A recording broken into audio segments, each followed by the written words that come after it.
belajar kebenaran firman Tuhan yang saya telah pilih di dalam kitab Perjanjian Baru, surat kepada orang Ibrani pasal 3 ayat yang pertama sampai dengan ayat yang ke-6. Kita akan baca bersama-sama. Ya, mungkin bisa kelihatan. Kita akan baca bersama-sama. Saya baca ayat 1, jemaat Tuhan baca ayat kedua sampai seterusnya sampai ayat ke-6. Firman Tuhan berbunyi demikian. Sebab itu, hai saudara-saudara yang kudus, yang mendapat bagian dalam panggilan surgawi, pandanglah kepada rasul dan imam besar yang kita akui, yaitu Yesus, yang setia kepada Dia yang telah menetapkannya, sebagaimana Musa pun setia dalam segenap umat. Sebab Ia dipandang layak mendapat kemuliaan Allah, kemuliaan lebih besar daripada Musa. Sama seperti ahli bangunan lebih dihormati daripada rumah yang dibangunnya.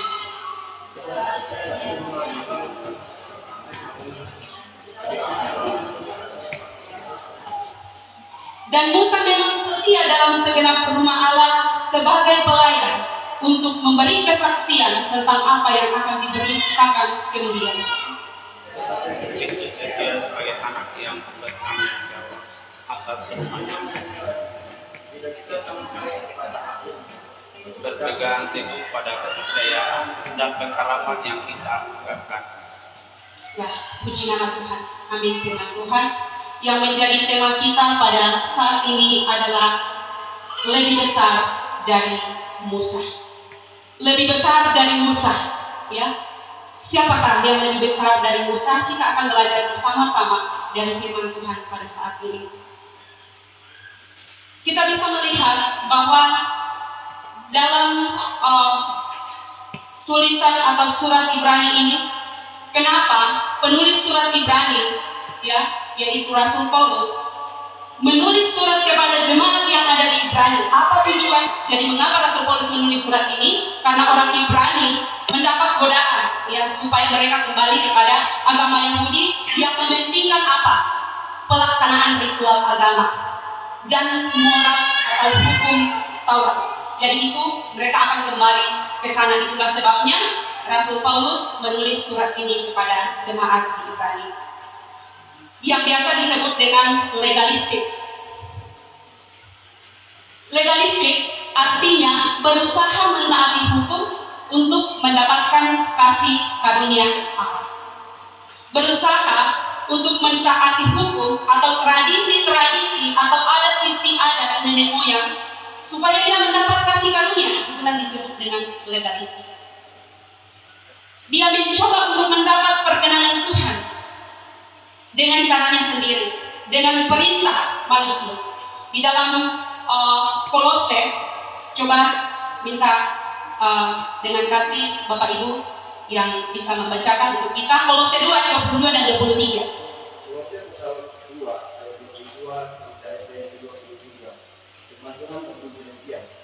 Semuanya itu hanya mengenai barang yang binasa oleh pemakaian dan hanya menurut perintah-perintah dan ajaran-ajaran manusia. Peraturan-peraturan ini walaupun nampak penuh hikmah dengan ibadah buatan sendiri seperti merendahkan diri, menyiksa diri, tidak ada gunanya selain untuk memuaskan hidup duniawi. Puji Tuhan, terima kasih. Itulah yang disebut dengan legalistik. Semua peraturan-peraturan dibuat oleh manusia. Sesungguhnya peraturan itu berhikmat. Dengan perbaktian yang dibuat-buat, dengan kerendahan hati yang palsu, ya, biasa disebut orang munafik, pura-pura baik padahal hatinya jahat. Itu yang disebut dengan legalistik. Dan perlakuan yang kasar terhadap tubuh, ya, biasa orang dia berpuasa, menyiksa diri. Ya, berpuasa itu bagus, tetapi jangan karena kita mau dipuji orang, jangan karena kita terpaksa, karena diajarkan oleh agama kita atau gereja kita supaya kita berpuasa. Tetapi berpuasa adalah betul-betul kita menjaga hubungan kita dengan Tuhan. Bagaimana hubungan kita dengan Tuhan? Dan juga disebut bahwa dia berhikmat atau peraturan-peraturan berhikmat, tetapi kekurangan nilai yang berharga untuk menahan hawa nafsu, seperti tadi yang sudah dibacakan untuk kita semua. Tetapi Bapak Ibu saudara yang sama dikasihi Tuhan, penulis surat Ibrani menyapa para penerima surat ini sebagai saudara-saudara yang kudus. Kita baca di dalam bab pertama pembacaan kita. Sebab itu, saudara-saudara yang kudus yang mendapat bagian dalam panggilan surgawi, perhatikanlah Yesus, Rasul dan Imam besar yang kita akui. Jadi kata perhatikanlah Yesus berasal dari bahasa Yunani kata noisate, yang artinya memperhatikan dengan cermat, pusatkan perhatian atau tandai dengan penuh perhatian. Itulah yang disebut dengan perhatikan Yesus. Berarti ada satu bentuk nasihat untuk kita sungguh-sungguh memohon supaya imam besar ini, yaitu Tuhan Yesus yang lebih besar dari Musa, diperhatikan dengan sepenuh hati, dengan sungguh-sungguh kita percaya kepada Dia. Bapak Ibu Saudara yang sama dikasihi Tuhan, ini menunjukkan juga bahwa mereka adalah orang-orang Kristen yang sudah lahir baru. Kata orang-orang kudus, ya. Ketika disebut orang-orang kudus, berarti dia sudah percaya Yesus. Dia adalah orang Kristen. Dan penulis atau Rasul Paulus mengajak mereka atau bangsa Yahudi ini, bangsa Ibrani, untuk mengenali Yesus yang telah diakui. Ya, karena tadi kan mereka ada godaan untuk meninggalkan Yesus, untuk percaya kembali kepada hukum Taurat, tradisi-tradisi nenek moyang, dan dia melupakan Yesus. Itulah sebabnya penulis surat Ibrani ini mengingatkan kepada mereka bahwa kita harus mengenal Yesus lebih baik, lebih dalam lagi. Siapakah Yesus yang kita sembah, yang kita percaya? Bapak Ibu Saudara yang sama dikasihi Tuhan, di dalam Lukas pasal 12 ayat 24 dan 27 ada kata perhatikanlah di sini, ya. Jadi perhatikanlah ayat 24 dan ayat 27. Kata perhatikan yang tadi kita katakan bahwa kata noisate itu mengajarkan kita untuk memperhatikan dengan cermat, untuk memfokuskan hati dan pikiran kita kepada siapa? Kepada Yesus, ya. Jadi kita harus memfokuskan pikiran kita kepada Yesus. Jadi Bapak Ibu Saudara yang sama dikasihi Tuhan, ayat pertama dari pembacaan kita ini berbicara tentang ajakan bagi orang-orang kudus atau bagi orang-orang yang percaya untuk mengenal siapakah Yesus. Siapakah sosok Musa bagi orang Yahudi? Bagi orang Yahudi, Musa adalah pahlawan besar. Dia melihat bahwa Musa itu adalah seorang pahlawan yang besar. Dia telah memimpin leluhur mereka, keluarga atau bangsa Israel, dari perbudakan di Mesir menuju perbatasan tanah perjanjian. Luar biasa apa yang dilakukan oleh Musa. Dia juga telah menulis 5 kitab pertama dalam perjanjian lama, dan dia adalah nabi yang menerima hukum Taurat dari Tuhan atau dari Allah. Karena itu Musa adalah terbesar dalam kitab suci. Itu adalah pemahaman dan pengertian siapakah Musa bagi bangsa Yahudi. Itu tidak salah Bapak Ibu, karena memang itu adalah betul terjadi bahwa Musa itu adalah seorang pahlawan yang bisa memimpin bangsa yang besar, yaitu bangsa Israel, berangkat dari tanah Mesir menuju tanah perjanjian atau perbatasan tanah perjanjian, yaitu tanah Kanaan. Pemahaman mereka tidak salah, karena pada zaman itu memang Musa adalah orang yang hebat, orang yang luar biasa. Bukan hanya dianggap sebagai pahlawan, tetapi dia juga adalah orang setia.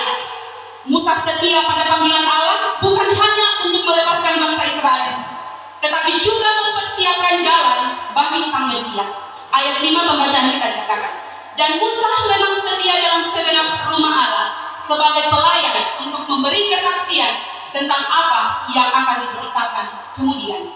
Sebagai pelayan untuk memberi kesaksian tentang apa yang akan diberitakan kemudian. Jadi itulah tugas Musa, dan tidak salah bagi bangsa Yahudi menganggap dia sebagai pahlawan Musa. Bapak Ibu Saudara yang sama dikasihi Tuhan, kita akan melihat bahwa di dalam ayat yang ke-6, rumah adalah orang-orang percaya. Ya, bisa ditampilkan ada slide rumah Yesus dan Musa. Rumah adalah orang-orang percaya di dalam ayat 6 dikatakan. Tetapi Kristus Setia sebagai anak yang mengepalai rumahnya, dan rumahnya ialah kita. Jika kita sampai kepada akhirnya, teguh berpegang pada kepercayaan dan pengharapan yang kita megahkan. Jadi rumah di sini adalah kita sebagai orang-orang yang percaya. Sedangkan Yesus Kristus di dalam ayat yang ke-3 dan 4. Sebab ia dipandang layak mendapat kemuliaan lebih besar daripada Musa. Sama seperti ahli bangunan lebih dihormati daripada rumah yang dibangunnya. Sebab setiap rumah dibangun oleh seorang ahli bangunan, tetapi ahli bangunan segala sesuatu ialah Allah. Bapak Ibu Saudara yang sama dikasihi Tuhan, rumah adalah orang-orang percaya, dan Yesus Kristus adalah ahli bangunan, dan Musa adalah pelayan. Siapakah yang lebih tinggi? Apakah Musa? Apakah orang-orang percaya? Atau Yesus Kristus? Dia adalah ahli bangunan. Bapak Ibu Saudara yang sama dikasihi Tuhan, di dalam kehidupan kita bahkan banyak ajaran-ajaran yang mengajarkan tentang tokoh-tokoh agama, ya, tokoh-tokoh yang penting, yang patut diteladani. Tetapi coba perhatikan Bapak Ibu, dari kitab Kejadian sampai kitab Wahyu, semua tokoh-tokoh Alkitab tidak ada yang sempurna. Tidak ada yang bisa menyelamatkan dirinya sendiri, dan tidak ada yang bisa menjadi teladan sempurna bagi kita. Hanya satu tokoh yang sempurna, yang bisa menjadi teladan dalam kehidupan kita, yaitu Tuhan Yesus Kristus. Slide berikutnya. Mengapa kita harus memandang kepada Yesus? Yang pertama, karena Kristuslah teladan yang sempurna. Di dalam ayat 1 sampai dengan ayat yang keempat. Sebab itu, hai saudara-saudara yang kudus, yang mendapat bagian dalam panggilan surgawi, pandanglah kepada Yesus. Dia adalah rasul, dan dia juga adalah imam besar yang kita akui, yaitu Yesus, yang setia kepada Dia yang telah menetapkannya, setia kepada Bapaknya, sebagaimana Musa juga pun setia dalam segenap rumahnya. Sebab ia dipandang layak mendapat kemuliaan lebih besar daripada Musa, sama seperti ahli bangunan lebih dihormati daripada rumah yang dibangunnya. Sebab setiap rumah dibangun oleh seorang ahli bangunan, tetapi ahli bangunan segala sesuatu ialah Allah. Luar biasa. Yesus Kristus adalah imam besar dan rasul yang sempurna, yang menjadi teladan bagi kita sebagai orang-orang kudus atau orang-orang yang percaya kepada Dia. Kita tidak bisa meneladani tokoh-tokoh terhebat dalam Alkitab. Walaupun ada hal-hal yang kita bisa lakukan, kesetiaan mereka, ketaatan mereka, tetapi dia tidak sempurna, tetap juga ada berdosa. Ada hal-hal yang dia buat yang tidak berkenan di hadapan Tuhan. Baik itu Musa maupun tokoh-tokoh Alkitab lainnya, tetapi hanya Yesus Kristus satu-satunya, bukan salah satu, tetapi satu-satunya teladan yang sempurna bagi kita orang-orang kudus. Tanpa pengorbanan Kristus, kita masih hidup di bawah tuntutan hukum Taurat atau tradisi atau adat istiadat, ya. Tetapi karena pengorbanan Kristus di kayu salib, kita tidak hidup di bawah tuntutan hukum Taurat lagi atau tradisi-tradisi bangsa Yahudi atau adat istiadat orang Yahudi yang memperbudak kehidupan kita, ya. Tetapi kita sudah mengakui Yesus bahwa Dia telah mati di kayu salib, Dia berkorban untuk kita. Ya, itulah yang kita akui. Waktu Yesus ada di kayu salib, Dia mengatakan sudah selesai. Apa artinya sudah selesai? Lunas. Lunas artinya semua sudah dibayar. Baik dosa masa lalu, dosa sekarang, dan dosa yang akan datang. Sudah dibayar lunas oleh Tuhan Yesus Kristus. Tidak ada apa yang kita lakukan untuk menebus semuanya itu. Tidak ada. Karena kita sudah menerimanya. Kita sudah percaya Yesus sebagai Tuhan dan Juru Selamat yang sudah berkorban di kayu salib untuk menanggung segala dosa kita. Hanya apa yang kita lakukan? Kita percaya kepada Dia. Kita percaya sungguh-sungguh kepada Dia dan mengandalkan Dia dalam sepanjang kehidupan kita. Bukan hanya kita percaya, tetapi kita andalkan Dia sebagai Tuhan dan Juru Selamat. Baik di dalam hati kita, di dalam kehidupan kita, kita selalu mengandalkan Dia. Apa perbedaan hukum Taurat dengan Injil? Hukum Taurat kita taat agar Tuhan mengasihi kita. Demikian kan yang dilakukan oleh bangsa Israel. Kalau mereka tidak taat, maka Tuhan tidak mengasihi mereka. Tetapi Injil, Tuhan begitu mengasihi mengasihi kita sehingga kita harus taat. Bapak Ibu Saudara yang sama dikasihi Tuhan, luar biasa. Kalau bukan karena Injil, kita tidak ada sampai saat ini. Injil adalah karena Tuhan sudah menebus kita, karena Tuhan sudah mengasihi kita, maka respon kita harus taat kepada Dia. Bukan kita taat supaya Tuhan mengasihi kita, tetapi karena Tuhan sudah mengasihi kita, sehingga kita harus taat. Bapak Ibu Saudara yang sama dikasihi Tuhan. Slide berikutnya. Ketaatan yang kita lakukan tidak akan membuat Tuhan semakin cinta kepada kita, karena cintanya sudah sempurna bagi kita di atas kayu salib. Sudah sangat sempurna. Tidak ada lagi yang akan kita lakukan untuk bisa menyelamatkan diri kita. Sudah sangat sempurna. Jangan kita salah mengerti bahwa kalau kita taat, maka Tuhan akan memberkati kita. Kalau kita setia memberikan harta atau kehidupan kita untuk melayani Tuhan, untuk mengasihi orang lain, maka Tuhan akan memberkati kita. Bapak Ibu Saudara yang sama dikasihi Tuhan, semua yang kita lakukan, setia kepada Tuhan dalam pelayanan, memberikan persembahan kepada Tuhan, memberikan hidup kita untuk melayani Tuhan, memuji Tuhan, membaca firman Tuhan, setia belajar firman Tuhan, setia mengikuti persekutuan, semua kita lakukan sebagai respon keselamatan yang kita terima. Kalau kita tidak taat, berarti kita belum sungguh-sungguh menerima keselamatan itu. Tetapi kalau kita sudah taat, saya yakin dan percaya Bapak Ibu sudah mengalami keselamatan yang Tuhan berikan. Ketika Tuhan Yesus mengatakan di kayu salib, sudah selesai. Seharusnya Bapak Ibu kita yang akan bersalib, karena kita yang melakukan dosa. Tetapi sungguh luar biasa kasih Tuhan. Dia mati di kayu salib untuk menanggung segala dosa kita. Bapak Ibu Saudara yang sama dikasihi, perbuatan Allah pada kita bukan tergantung kepada apa yang kita lakukan, tetapi ditentukan oleh kedaulatan dan kasih-Nya. Perbuatan Allah pada kita bukan tergantung kepada apa yang kita lakukan, tetapi ditentukan oleh kedaulatan dan kasih-Nya kepada kita. Perkenanan Tuhan kepada kita bukan tergantung dari usaha kita, dari apa yang kita lakukan, tetapi dari dasarnya, yaitu karya Kristus yang sempurna. Kalau Bapak Ibu bisa membacakan di dalam Efesus 2 ayat 8 dan 9, kasih saya minta tolong. Efesus 2 ayat 8 dan 9, supaya kita bisa tahu bahwa keselamatan itu datangnya daripada Tuhan, bukan karena perbuatan kita, bukan karena usaha kita, tetapi betul-betul karena Tuhan. Silakan. Efesus 2 ayat 8 dan 9. Sebab karena kasih karunia kamu diselamatkan oleh iman. Itu bukan hasil usaha, tetapi pemberian Allah. Itu bukan hasil pekerjaan. Jangan ada orang yang memenangkan itu.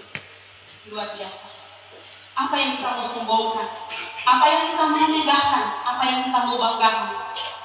Kita tidak berusaha untuk selamat, kita tidak bekerja untuk selamat, tetapi Kristuslah yang bekerja di dalamnya. Itu semua adalah pemberian Tuhan yang luar biasa. Dia sangat mengasihi kita. Kecintaan Tuhan kepada kita bukan tergantung dari seberapa besar perbuatan baik yang kita lakukan. Jadi Tuhan mencintai kita bukan karena kita rajin berbuat baik. Seberapa jauh kita melayani Tuhan, bukan itu. Seberapa besar harta yang kita berikan untuk Tuhan, untuk pelayanan pekerjaan Tuhan, untuk membangun gereja. Banyak orang mengatakan, saya sudah bangun gereja di mana-mana, saya bangun sekolah teologi di mana-mana, saya membiayai hamba-hamba Tuhan di desa dan dimanapun. Semua saya lakukan supaya Tuhan memberkati saya. Sebenarnya itu salah. Yang benar adalah semua kita lakukan karena Kristus sudah mengasihi kita dan Kristus sudah menebus kita. Karena Allah adalah kasih, ya.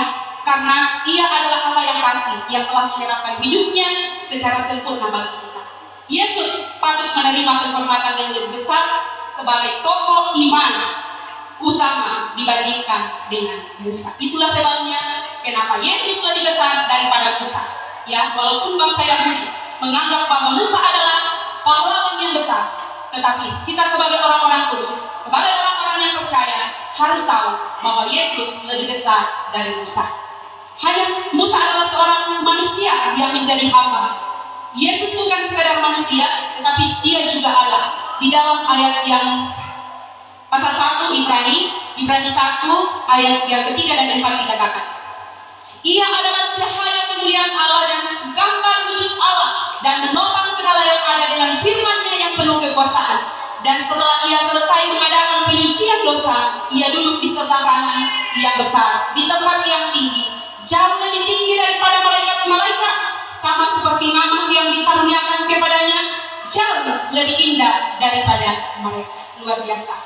Dia lebih tinggi dari apapun yang ada di dalam dunia ini, malaikat-malaikat dan lain sebagainya. Bapak Ibu Saudara yang sama dikasihi Tuhan, sebagaimana Musa memimpin bangsa Israel dari perbudakan, demikianlah Yesus Kristus memimpin umat keluar dari perbudakan dosa. Ya, jadi Musa memimpin bangsa Israel dari perbudakan Mesir, tetapi Tuhan Yesus memimpin orang-orang percaya dari perbudakan dosa.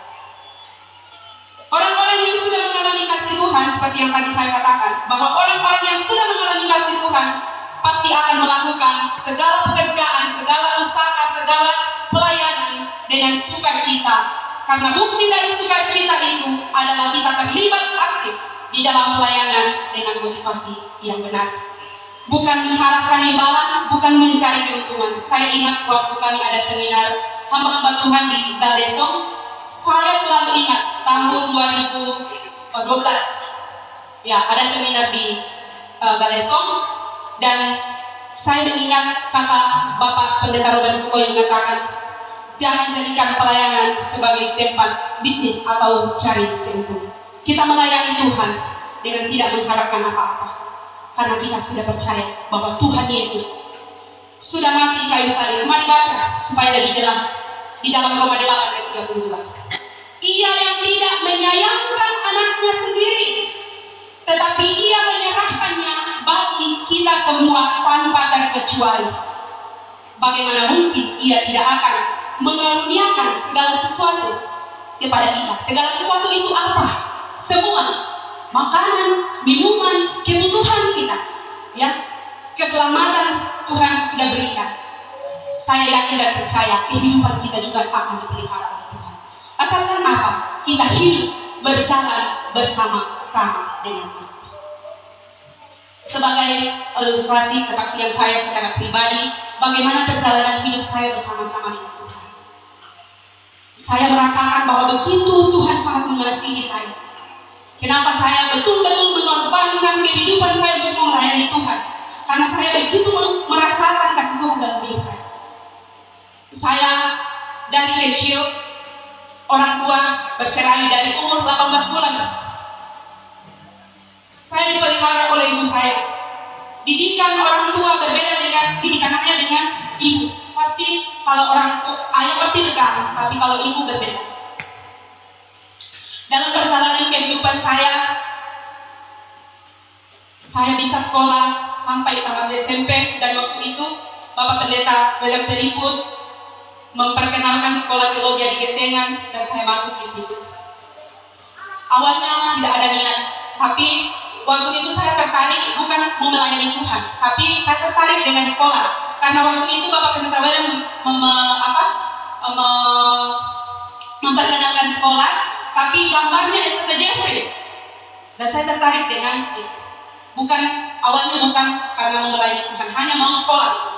Karena orang tua tidak mampu biayai, sedangkan di sekolah teologi itu ada biaya. Kita hanya tanggung pembelian sabun, dan biaya makan ditanggung, biaya sekolah ditanggung semua. Disitulah awal panggilan saya. Tapi masih banyak hal yang saya alami, belum juga lebih setia dulu. Lama-kelamaan saya sampai menikah dan punya anak, sakit penyakit lagi sudah mulai muncul. Ya, Bapak Ibu Saudara yang sama dikasihi Tuhan, saya sesar 2 kali, operasi usus 1 kali, operasi payudara sudah 4 kali saya operasi. Semua karena anugerah Tuhan, Bapak Ibu. Kalau kita diasyuk, yang kita dengar itu hanya bisikan-bisikan, mungkin setan apa, ya.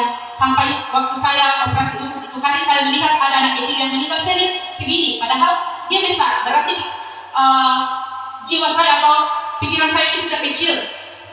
Tapi puji Tuhan, saya bisa jalani semua karena anugerah Tuhan. Sampai saat ini sudah 3 tahun saya minum obat diabetes. Saya percaya bahwa itu kenyataan Tuhan. Teman-teman saya, orang-orang yang ada di Makassar heran kenapa ibu bisa kuliah. Ya, Kalau berpikir biaya dari mana? Dari orang tua tidak bisa diharapkan. Dari suami tidak mungkin, anak-anak juga butuh dan lain sebagainya. Tapi puji Tuhan, sudah 4 tahun saya di Makassar tidak pernah kekurangan. Tidak pernah tidak makan, selalu Tuhan siapkan apa yang saya butuhkan.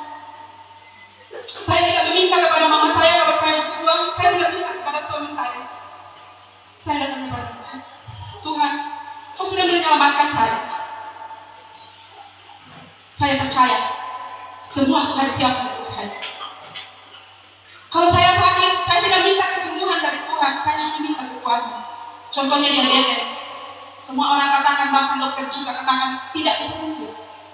Hanya kita minta kekuatan untuk menjalani. Tetapi puji Tuhan Bapak Ibu, semua karena anugerah Tuhan saya bisa kuat sampai saat ini.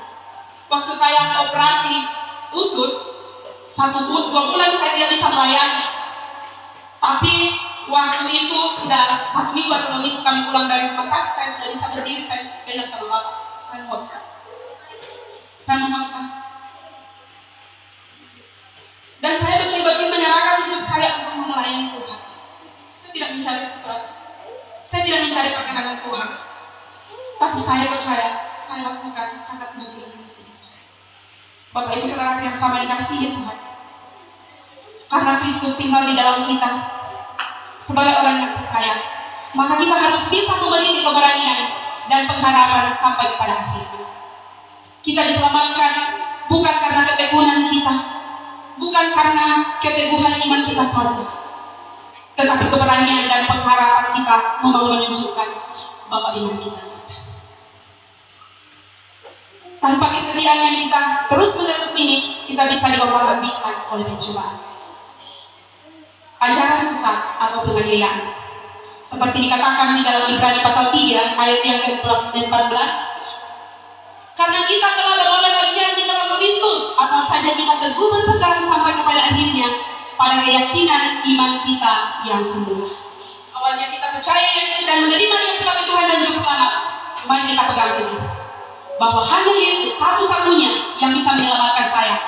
Godaan apapun, tantangan apapun tidak akan melemahkan iman saya, tidak akan mengurangi kesetiaan saya kepada Tuhan. Yang menjadi pertanyaan bagi kita Bapak Ibu, bagaimana kita memandang Kristus?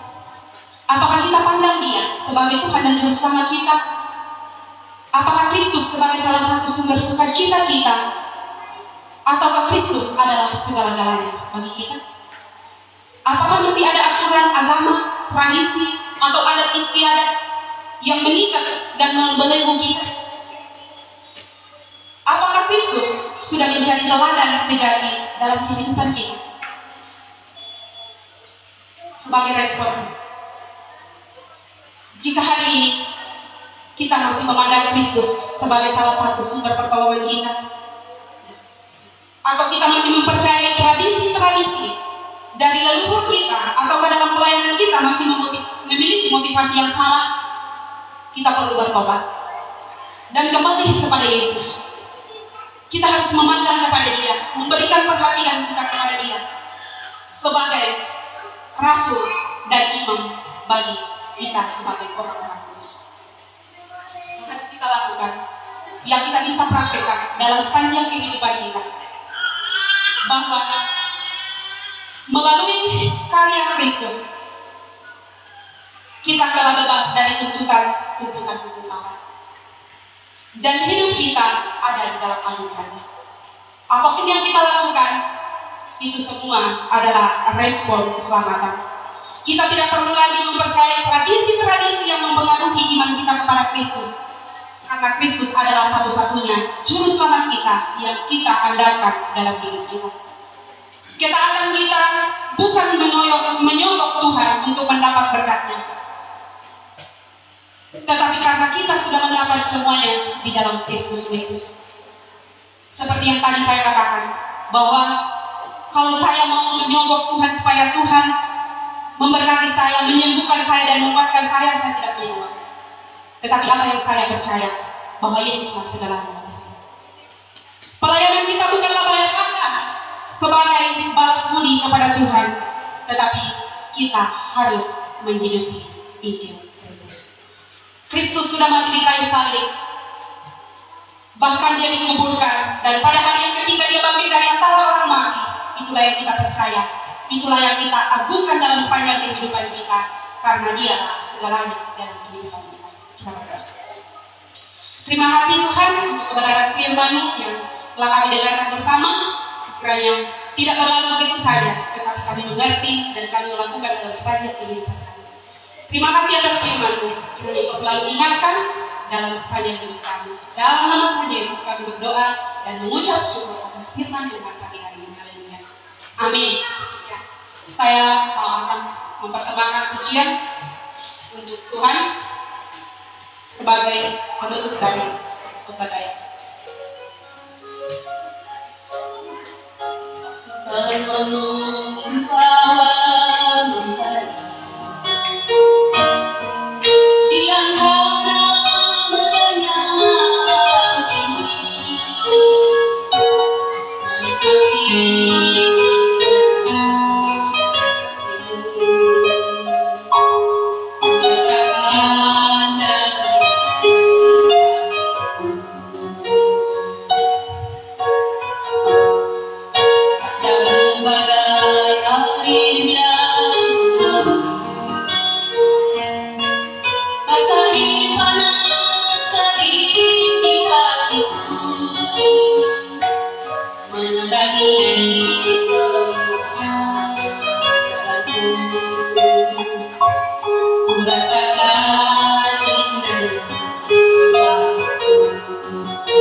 Tidak akan pergi, tetapi kita tetap bersandar kepada Tuhan yang sumber segala sukacita di hati kita. Tuhan Yesus berkati.